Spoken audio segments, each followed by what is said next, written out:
ID card বের করেন আপনি। আইডি কার্ড দেন আইডি কার্ড বের করেন। আইডি কার্ড দেন আপনি রোহিঙ্গা। আপনি রোহিঙ্গা। আইডি কার্ড আপনি ভিডিও নিছি আমি। আপনি ভিডিও নিছি আমি। আপনি রোহিঙ্গা। এখন অবশ্যই করব। অবশ্যই করব। আপনি রেকর্ড নিছি আমি। আপনি রোহিঙ্গা। আপনি রোহিঙ্গা। আপনি রোহিঙ্গা আমি। আপনার আইডি কার্ড আছে? রোহিঙ্গা আপনি।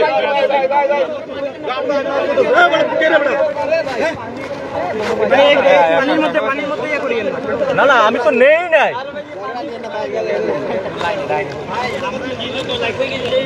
দর্শক আপনারা দেখছেন যে মূলত হচ্ছে দেখেন আমরা সকাল অবধি কাজ করতেছি, দেশের যে পরিস্থিতি সেটা দেখাচ্ছি, কিন্তু এক শ্রেণীর মানুষ আছে যে উনি হয়তো সম্ভবত রোহিঙ্গা হবে, কারণ না হলে ওনাকে আপনারা ছবিটি হয়তো দেখেছেন। আমি প্রশাসনের কাছে দৃষ্টি আকর্ষণ করছি, আমাদের কাজে বাধা দেওয়া। উনি রোহিঙ্গা না ছাড়া কিছুই না। কারণ দেখেন সকাল থেকে এই যে লক্ষ লক্ষ মানুষগুলা, কেউ চট্টগ্রাম থেকে ঢাকা যাচ্ছে, ঢাকা থেকে চট্টগ্রাম যাচ্ছে, আমরা মাঠে কাজ করতেছি, তিনি আমাকে ভিডিও করতে বাধা দিচ্ছে।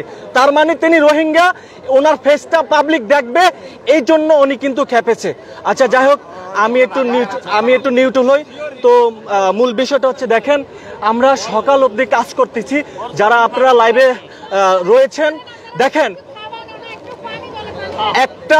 একটা মানুষ এখন পর্যন্ত কিছু আমাদেরকে বলে নাই, কিন্তু উনি বলেছে। হয়তো আপনারা বলতে পারেন যে ভাই ওনার মাথা চেঞ্জ নাই। ভাই আমরা যে কাজ করতেছি, আমরা যে মাঠে কাজ করতেছি, আমাদেরও তো মাথা ঠিক নাই।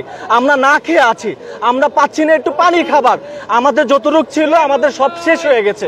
তারপরেও আজকে দেখেন এমন একটা পরিস্থিতি। আমি এই পাশে একটা ভিডিও করেছিলাম, একটি পরিবার 2 দিন যাবত না খেয়ে আছে। আমি স্বেচ্ছাসেবী লোক পাঠিয়েছি, আপনি দেখেন একটু, একটা পরিবার 2 দিন যাবত না খেয়ে আছে, আমি স্বেচ্ছাসেবী লোক পাঠিয়েছি যে ভাই দুইটা দিন সেই মানুষগুলা খাবার খেতে পারছে না, আপনারা একটু যান। তারপরে কেন ভাই, আমরা কি আপনাদের কোনো ক্ষতি করছি না আপনাদের উপকার করতেছি? কিছুক্ষণ আগে হচ্ছে গিয়া বিএফএফ থেকে হেলিকপ্টার দিয়ে টল দিয়েছে যে বর্তমানে এই যে পরিস্থিতি সেটা দেখানোর জন্য। তো এই যে দেখতে পাচ্ছেন, কোথায় যাচ্ছেন আপনারা? আমরা মিশরে যাইতেছি। মিশরে যাচ্ছেন? জি। আচ্ছা যান, ভালোভাবে যান। তো দেখতে পাচ্ছেন একজন চাচি, মানে হচ্ছে পাও আর চলতেছে না। না আম্মা, আর চলতেছে না পাও না। চট্টগ্রাম যাবেন না? আচ্ছা ঠিক আছে, যান।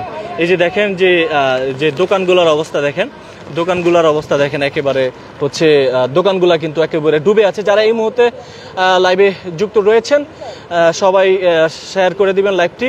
দেখেন স্বেচ্ছাসেবিকরা কিন্তু এখন পর্যন্ত তাদের কাজ চলমান রয়েছে, যেমনটা আমরা দেখলাম। যেমন একটু আগে আপনাদেরকে আমরা বললাম যে একই পরিবারের হচ্ছে গিয়া 4 জন ব্যক্তি কিন্তু 2 দিন যাবত কিন্তু না খেয়ে আছে। এই যে হেলিকপ্টারের কথা আপনাদেরকে বলেছিলাম, এই যে টল দিচ্ছে বিএফএফ, আমি আপনাদেরকে একেবারে জুম সহকারে দেব। ওনারা হচ্ছে গিয়া এদিক দিয়ে ঘুরে, সামনে হচ্ছে একটি বাঁধ আছে, সেখানে কিছুক্ষণ আগে 6 জন পানিতে ভেসে গেছে।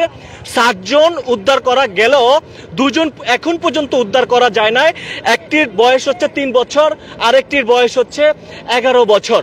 তো মূলত হচ্ছে দেখতে পাচ্ছেন যে এখন বর্তমানে ফেনী, সামনে অনেক পানি ভাই, সামনে অনেক পানি। দেখতে পাচ্ছেন আমরা একটু সাইড দিয়ে যাচ্ছি এদিক দিয়ে। যারা এই মুহূর্তে আমাদের লাইভে যুক্ত রয়েছেন, কে কোথা থেকে দেখছেন, দেখেন আমরা 91-র যে বন্যার কথা শুনেছিলাম, কিন্তু সেই বন্যা আমরা দেখি নাই। তবে এবার 2024-এ এসে হচ্ছে 2024-এ এসে যেটা আমরা দেখলাম, আসলেই খুবই দুঃখজনক যে এইটা আসলে বোধগম্য নয়। এরকম বিষয়টি আপনারা কিভাবে দেখছেন? অবশ্যই সবাই লাইভটি শেয়ার করে দিবেন। আমি আরিফ হায়দার রয়েছি আপনাদের সঙ্গে।